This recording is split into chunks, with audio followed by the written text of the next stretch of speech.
Souhaitez-vous surveiller et analyser le trafic réseau sur les switches de votre réseau?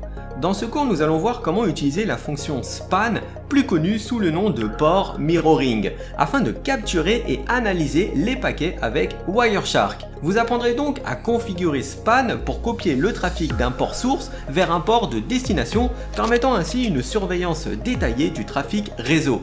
Alors restez bien avec moi dans ce voyage passionnant pour maîtriser l'utilisation du span et améliorer vos compétences en dépannage réseau.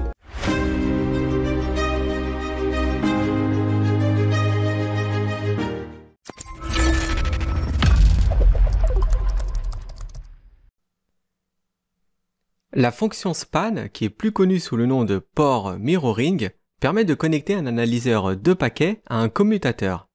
Un très bon outil qui analyse les paquets est le logiciel Wireshark.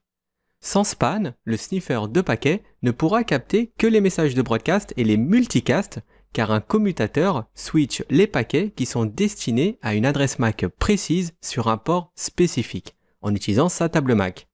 Contrairement au hub, qui lui, quand il reçoit n'importe quel paquet, il le transfère à tous ses ports sauf celui qui l'a émis. C'est pour ça que le port mirroring a été créé, pour pouvoir surveiller le trafic sur un switch comme si nous étions sur un hub. Avec le span, tout le trafic qui passe par un port est copié et envoyé vers le port du sniffer, là où est connecté le PC avec le logiciel Wireshark d'installer. Ce processus est en quelque sorte un port miroir qui va refléter les données. Le span est capable de surveiller un ou plusieurs ports. On va maintenant passer à sa configuration. Sur notre topologie, on voudrait analyser le trafic qui transite du PC1 vers le PC2. Pour ça, on va devoir copier les données qui circulent du port face Ethernet 01 vers le port 02 pour les envoyer vers le port où est connecté le sniffer.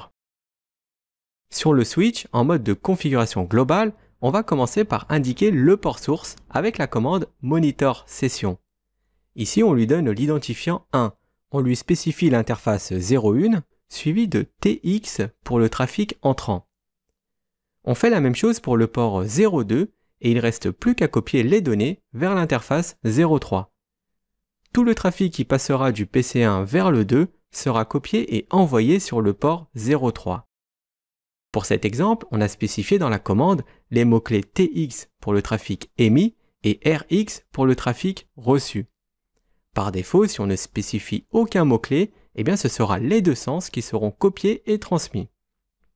La commande showMonitor permet de vérifier la configuration du span. Ce que nous venons de voir peut être très utile dans le dépannage réseau pour connaître le trafic qui circule sur certains ports de switch.